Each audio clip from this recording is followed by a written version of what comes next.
Party അന്ന് ആരെയും തലയും മുറുക്കി ഇറങ്ങി. കാര്യം വലിയ വെല്ലുവിളിയാണ് പാർട്ടിക്ക് ഉണ്ടായിരിക്കുന്നത്. പാർട്ടി ഒരു പ്രതീക്ഷിച്ചില്ല. ആർ ശെൽവരാജിനെ രാജിവെച്ച് പെട്ടെന്ന് ഇതിലേക്ക് ചേർന്ന് കോൺഗ്രസിലേക്ക് ചേർന്ന് കോൺഗ്രസിൻ്റെ സ്ഥാനാർത്ഥിയായി മാറുമെന്നൊന്നും പാർട്ടി അതിന് മുമ്പ് പ്രതീക്ഷിച്ചില്ല. അപ്പോൾ ഒരു സ്ഥാനാർത്ഥി, അടുത്ത സ്ഥാനാർത്ഥി എന്ന് പറയുന്നത് വലിയ ശക്തനായിട്ടുള്ള ഒരു സ്ഥാനാർത്ഥി കാൻഡിഡേറ്റ് ആയിട്ട് വരുന്നു, ഒ രാജഗോപാൽ. അപ്പോൾ ഒ രാജഗോപാൽ ഇപ്പുറത്ത് വരുന്നു.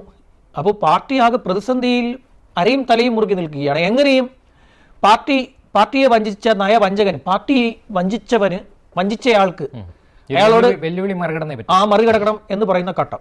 അങ്ങനെ ആ ഘട്ടത്തിലാണ് ഈ സംഭവം ഉണ്ടാകുന്നത്. അതുകൊണ്ട് പാർട്ടി ഭയങ്കരമായിട്ട് വിശദീകരിച്ചത് ഇതാണ്: ഞങ്ങളിവിടെ ഒരു ഉപതെരഞ്ഞെടുപ്പ് നടക്കാനിരിക്കെ ഞങ്ങളിത് ചെയ്യേണ്ട ആവശ്യമില്ല എന്നാണ് പറഞ്ഞത്.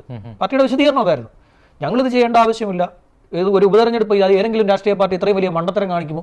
പക്ഷെ ആദ്യഘട്ടം മുതലേ തന്നെ പാർട്ടിയാണ് ചെയ്തതെന്ന് വ്യക്തമായ ബോധ്യം ഉണ്ടായിരുന്നു. കാരണം പാർട്ടിയെ സംബന്ധിച്ചിടത്തോളം 2009 മുതൽ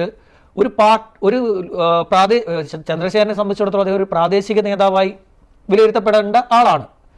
പക്ഷേ ഒരു സംസ്ഥാന സെക്രട്ടറിക്ക് പോലും അദ്ദേഹത്തെ വന്ന് വെല്ലുവിളിക്കേണ്ട രീതിയിൽ ഗതികേടിലാക്കി. അതുകൊണ്ട് തന്നെ പാർട്ടി അതിനോട് പ്രതികരിക്കുമെന്നുള്ളത് ഏകദേശമൊക്കെ ധാരണയുള്ളത് കൊണ്ട് അദ്ദേഹത്തെ കൊലപ്പെടുത്തിയത് പാർട്ടി തന്നെയാണെന്ന് എല്ലാവർക്കും നല്ല ബോധ്യമുണ്ടായിരുന്നു. മാത്രമല്ല, ഒഞ്ചിയത്തിൻ്റെ മണ്ണിൽ പാർട്ടിക്കെതിരായിട്ട് ഒരു ജാഥ നടക്കുക എന്ന് പറഞ്ഞാൽ പാർട്ടിയെ കൊണ്ട് സഹിക്കാൻ പറ്റുന്ന കാര്യമല്ല.